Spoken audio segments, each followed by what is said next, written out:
Bonjour à toutes et à tous, bienvenue dans BDtube, l'émission BD du blog Les Chroniques de l'Invisible.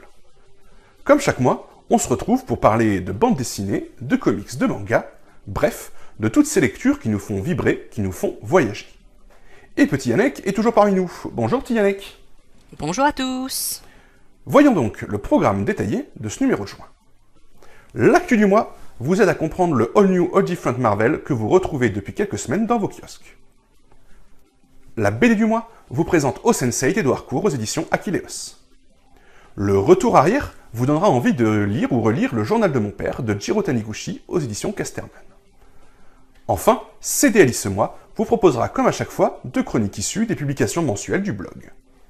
Et comme la fois précédente, vous pouvez cliquer dans le sommaire pour accéder directement à chaque rubrique. Tu as tout dit, on peut commencer. On commence. Générique, BDtube, 5e.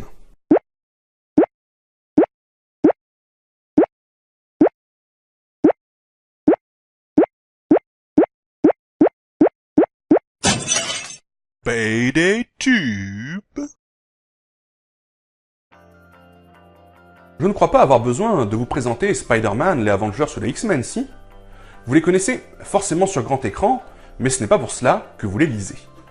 Or, en ce mois de juin, vous pouvez trouver tous ces personnages dans une toute nouvelle série, le meilleur moment pour prendre le train en marche. On décrypte tout ça, tout de suite. Marvel Comics, c'est donc un univers unique dans lequel évoluent tous les personnages dont j'ai déjà parlé. Ils y vivent des histoires depuis les années 60, qui sont censées se suivre et être toutes arrivées au même personnage.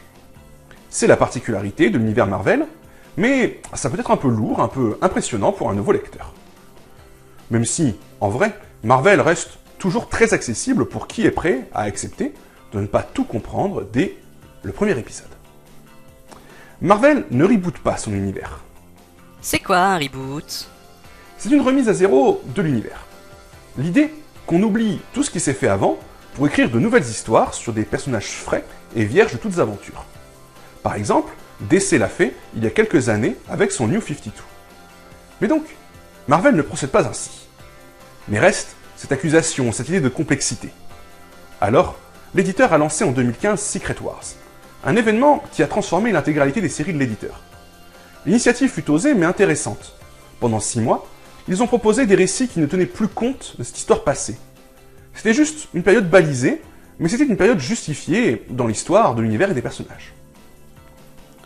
En ce mois de juin, nous sommes donc à la situation suivante, post-Secret Wars, que l'on appelle donc All New, All Different Marvel. Ce n'est pas un reboot, mais une refonte du monde Marvel, clairement. L'éditeur en a profité pour bazarder sa ligne alternative Ultimate. De même, ils ont passé par perte et profit le Iron Man devenu méchant peu avant Secret Wars. Bref, ils ont fait le ménage, gardé ce qui marchait le mieux avant ce grand chambardement tout en lançant de nouveaux concepts. Notamment, la montée en puissance du groupe Inhumans, des personnes se découvrant des pouvoirs dus à leurs origines génétiques. Personnages accusés par ailleurs de venir remplacer les X-Men pour des motifs de droit cinématographique. Mais donc, que contient ce nouveau Marvel sur le fond comme sur la forme? Sur la forme, l'éditeur Panini relance 8 nouveaux magazines mensuels qui mettent en valeur les grandes écuries. 96 pages pour 4,90 €. Les Avengers se retrouvent sur 2 magazines, les X-Men sur 3, avec en plus les Gardiens de la Galaxie, les Inhumains et bien entendu Spider-Man. A chaque fois, Panini vous propose une page de récapitulatif afin de vous accompagner dans votre découverte de cet univers.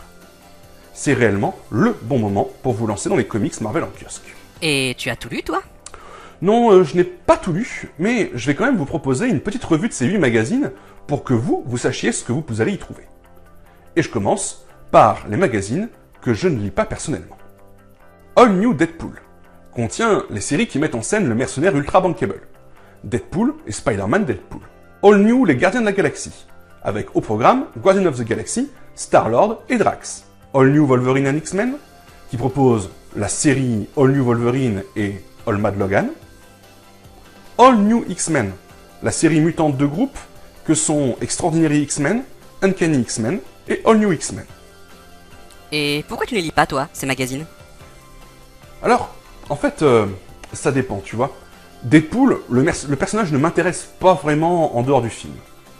Gardien de la Galaxie, ça pourrait m'intéresser, mais pas suffisamment pour acheter le mag. Et les séries X-Men, je n'accroche jamais à fond, ce qui fait que je passe mon temps à les acheter, à les arrêter et à les racheter à nouveau. Et là, je suis dans ma phase j'achète pas. Waouh, t'en as des arguments. Non, pas là, mais ce n'est pas le but. Passons plutôt aux séries que je lis. All New Avengers, avec preview au programme mais incomplet ce mois, Avengers, All New All Different Avengers, New Avengers et Uncanny Avengers. C'est un mag un peu faiblard malheureusement, au sens où il ne lance pas efficacement les nouvelles séries. Sur 4 épisodes, on a un Freak Comic Book Day et un numéro 0. Panini veut tout nous proposer à lire, c'est louable, mais cela affaiblit un peu son magazine, qui devra attendre le numéro 2 pour être évalué à sa juste mesure. Mais l'équipe d'Avengers composée de 4 anciens membres, coachant 3 petits jeunes, dans leur version adolescente, a indéniablement, pour moi, du potentiel. All New Iron Man and Avengers. Les séries solo des Avengers, avec Invisible Iron Man, Captain America Sam Wilson et Thor. Pour moi, le meilleur des mags, avec 3 séries excellentes. Iron Man est classique et efficace, Captain America prend un tour très engagé, très plaisant pour des Français, et Thor version féminine n'en finit pas de nous subjuguer. All New Inhumans. On retrouve les séries consacrées à la nouvelle race à pouvoir de l'univers Marvel, Uncanny Inhumans et All New Inhumans. La série Karnak viendra se rajouter au numéro 2. Je ne suis pas tout à fait convaincu, mais sans trop savoir pourquoi. Je pense que je prendrai le tome 2 pour voir quelles empathies se créent avec les nombreux nouveaux personnages. Je paye sans doute le fait de ne pas avoir suivi les séries avant Secret Wars. All New Spider-Man.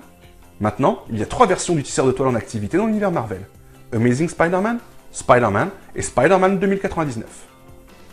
Peter Parker en version Tony Stark de gauche. Je dois dire que j'ai quand même un peu de mal. Si le Peter Loser m'énervait, la version où tout lui réussit me laisse circonspect. Mais l'ombre du Docteur Octopus plane et apportera sans doute du piment. Spider-Man met en scène Miles Morales, le seul survivant de l'univers Ultimate, et le personnage ado, toujours aussi agréable à lire. Spider-Man 2099 se lit sans déplaisir, tout en semblant, cette fois-ci, tisser quelque chose de plus personnel. Je m'arrête là. Vous trouverez toutes ces revues en kiosque, et vous pouvez aussi les commander sur le net. Si vous aimez les super-héros, vous avez maintenant 8 bonnes portes d'entrée pour l'univers Marvel.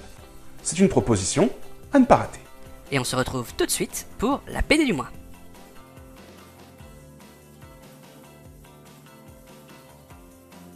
Pour l'album du mois, j'essaye de diversifier les éditeurs que je mets en valeur ainsi que les auteurs. Ne pas toujours vous parler des mêmes styles. Et cette fois-ci, j'ai eu envie de mettre en avant un artiste encore trop peu connu, Edouard Court, pour son album O Sensei, qui vient de sortir en juin chez Akileos.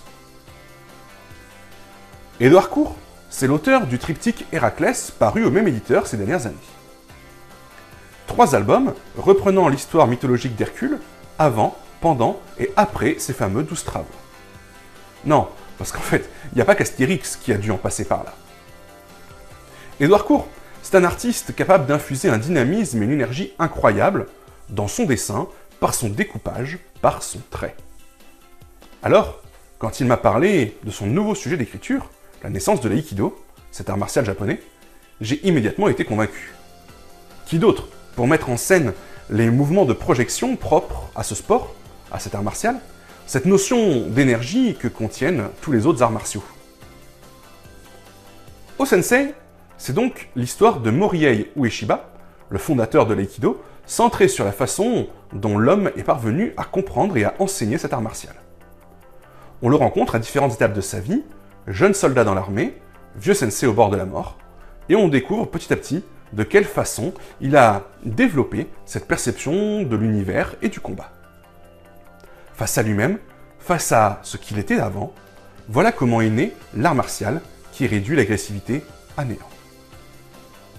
La grande force de ce livre, c'est d'être à la fois un formidable témoignage culturel sur le Japon de la première moitié du XXe siècle, une biographie et un récit d'action. Edouard Court mélange tout cela dans une parfaite harmonie, et chacun devrait pouvoir trouver dans ce livre quelque chose pour le satisfaire. Cette proposition, il nous l'a fait par ailleurs dans une harmonie graphique impressionnante. Héraclès avait déjà fait la preuve qu'il était un BDiste, qu'il avait un message à nous faire passer, qui s'exprimait autant par le texte que par le dessin. O Sensei nous fait la démonstration qu'il est définitivement un auteur. J'espérais beaucoup de lui sur un tel récit, j'étais entièrement satisfait. Je ne connaissais pas grand-chose à l'aïkido, hein, mais j'avais vu d'ici de là de petits bouts d'entraînement, genre ce que vous voyez là en ce moment, et j'avais bien perçu la dimension différente de cet art martial vis-à-vis des autres. Cette volonté d'utiliser la puissance de l'attaque de l'adversaire pour lui restituer et la neutraliser. Graphiquement, Édouard Court nous propose exactement ça. Il nous propose des planches très contemplatives, et quand vient le moment du combat, son découpage s'accélère et on voit l'énergie qui est en jeu, celle qui s'abat vers Ueshiba et qu'il détourne contre son agresseur. Cette fluidité, le dessin nous la retranscrit parfaitement. Alors que nous sommes dans des dessins statiques, des cases, des images, nous percevons le mouvement. N'est-ce pas là la meilleure démonstration de la maîtrise de l'art séquentiel par Édouard Court? Je pense que oui. Et puis, il y a cette dimension cosmique, cette façon de percevoir la nature et de la retranscrire, à la fois dans sa simplicité et dans son universalité. C'est tellement haïku. Mais il n'y a pas que ça. Et puis, son premier album chez Akileos, Court, c'est aussi une façon extrêmement intéressante de mettre en scène les concepts. Utilisant un point avéré mais mal documenté de la biographie de Morihei Ueshiba, il fait d'un de ses adversaires une sorte de démon de la guerre, une créature qui pourrait être humaine, mais ne l'est pas vraiment. L'incarnation de la violence, des anciennes voix combattantes. Il entretient le flou, laisse la personne dans l'ombre. C'est aussi la maladie du vieux sensei qui nous donne à voir dans ces derniers jours, et qu'il représente par une sorte de flocon noir, dont on ne sait s'il est en lui, ou si nous sommes les seuls à le percevoir. L'image est forte et elle se passe de mots. Pourtant, elle est un formidable ressort narratif où on comprend ce qui est en train de ronger le personnage. O-sensei n'est pas un manga. Édouard Court n'est pas un mangaka. Mais il me semble qu'avec ce sujet, avec les choix graphiques qu'il a dû faire, l'auteur s'approche énormément de la nature de la bande dessinée telle que perçue dans la culture japonaise. Cette quête de l'énergie, du mouvement, de l'intensité. En s'inspirant de l'histoire d'un grand homme du Japon, il a sans doute pris le même schéma que ses prédécesseurs BDistes japonais. Et l'a arpenté avec une vitesse, une précocité qui est la marque des grands auteurs. Maintenant, il va être intéressant de percevoir dans sa prochaine œuvre en quoi ce chemin l'a marqué. Que restera-t-il dans son art de cette quête qui aura été autant celle de Morihei Ueshiba que la sienne un siècle après? J'ai vraiment hâte de pouvoir répondre à cette question.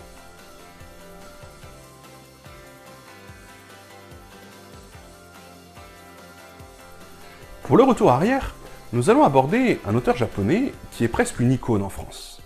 Jiro Taniguchi, le plus européen des mangaka, comme il est parfois surnommé, s'est fait, depuis le début des années 2000, une énorme réputation par chez nous. En 2003, il reçoit l'Alphard du meilleur scénario au Festival d'Angoulême pour Quartier Lointain. Et depuis, tous ses albums sont édités dès que possible, même les plus anciens, par tous les éditeurs qui réussissent à capter les droits d'adaptation. Et donc, tu vas nous parler de Quartier Lointain? Non, petit Yannick. Au risque de vous surprendre, tous, Quartier Lointain n'est pas pour moi le meilleur album de Taniguchi. Et pas celui que j'ai envie de partager avec vous aujourd'hui. Tu ne le trouves pas bon? Au contraire, mon grand, au contraire. Mais dans la grande qualité, je fais tout de même des distinctions. Et pour moi, le meilleur Taniguchi, le plus profond, le plus touchant, c'est le journal de mon père. Bon bah, on t'écoute alors, dis-nous en plus. Si le journal de mon père est à mon sens le meilleur Taniguchi, c'est parce que, contrairement à Quartier Lointain, il peut parler à quasiment tous les lecteurs. L'album primé reposait, lui, déjà sur un rapport au père très intéressant, mais sur un fond d'amourette d'adolescent qui peut rebuter, qui peut être perçu comme trop fleur bleue. Il en devient sans doute plus accessible, mais malgré tout, plus clivant. Alors que Journal... Oui, appelle-le comme ça. Le titre est trop long quand tu le répètes. Journal, lui, va directement au cœur de la question. Quel fils ou fille d'eux sommes-nous? Toute l'histoire se focalise là-dessus, et la réflexion est donc beaucoup plus condensée, concentrée. Yuichi est un Tokyoïte comme tant d'autres. Il se donne comme un fou dans son travail, vit littéralement pour lui.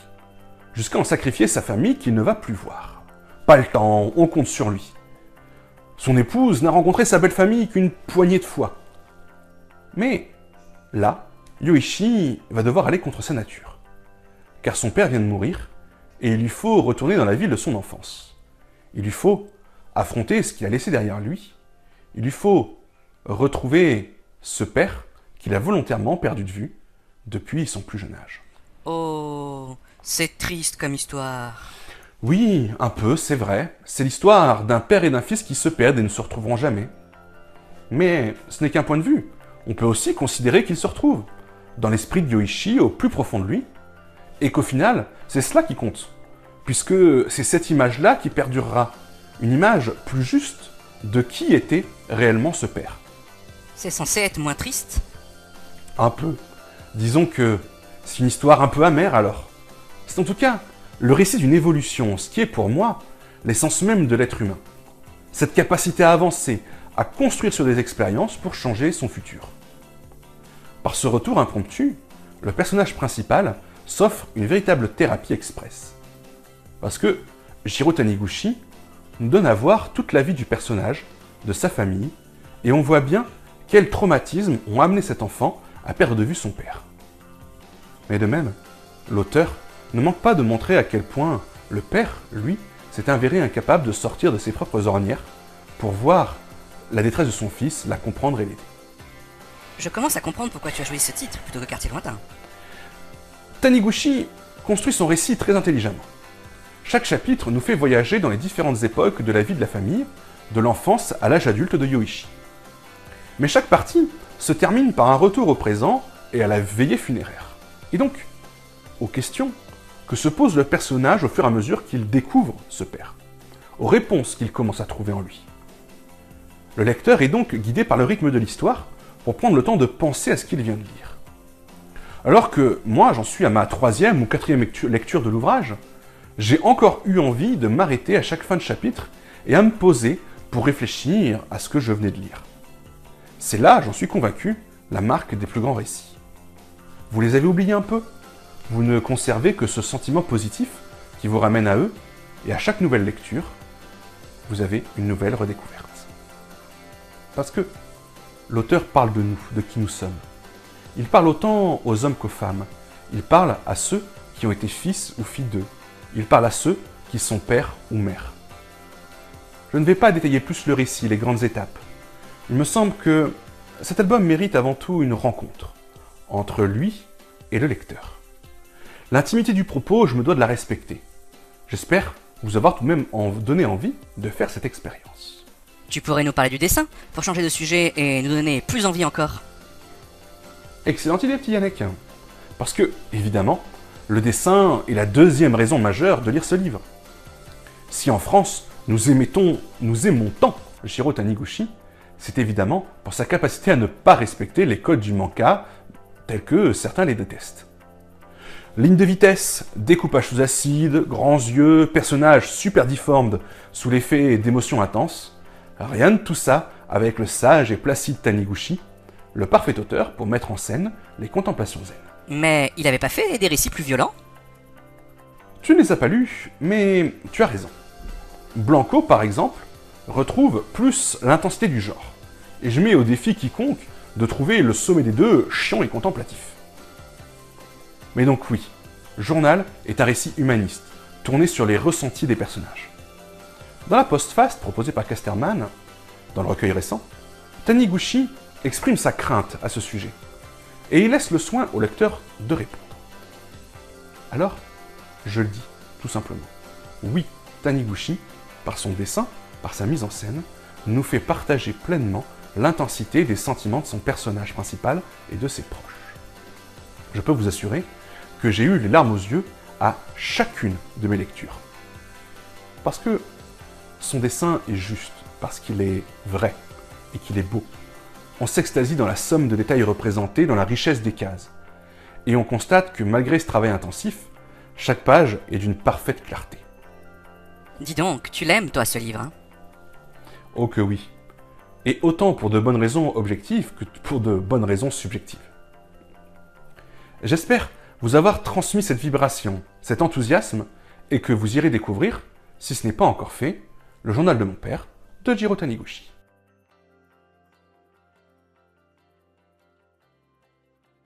Restons encore un peu dans le champ du manga, avec le 3e tome de Démocratia, la dernière série en date de Motoro Mase, le créateur d'Ikigami pris à vie de mort.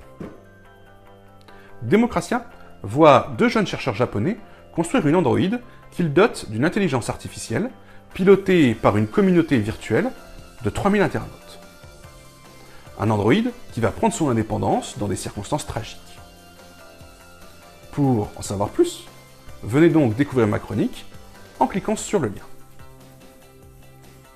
Et puis, terminons cette émission avec une belle série jeunesse. Aliénor Mandragore tome 2, écrite par Séverine Gauthier et dessinée par Thomas Labouron, le duo des géniaux Garance et Monarbre. Avec cette série, ils réécrivent la saga arthurienne du point de vue de Merlin et de sa fille qu'ils ont créée. Parodique, mais pas ridicule, imaginatif et référencé, dynamique et touchant, on ne peut que multiplier les qualificatifs élogieux. Cette série est à lire de 7 à 77 ans. Ah bah celle-là, je sens que je vais bien l'aimer. BDTube 5 est terminé. J'espère que vous aurez apprécié l'éclectisme des propositions de cette émission. Nous ne nous retrouvons pas dans un mois, BDTube fait relâche en juillet et en août, pour mieux revenir en pleine forme en septembre. Mais d'ici là, je ne vous abandonne pas, Pastille BD sortira 3 fois par mois pour de nouveaux regards sur des sujets extrêmement différents de la bande dessinée mondiale. Ça veut dire que je pars en vacances? Oui, petit Yannick, tu es en Trop vacances. bien. Je vous souhaite de bonnes vacances si vous en prenez, et je vous dis à bientôt pour de nouvelles bandes dessinées.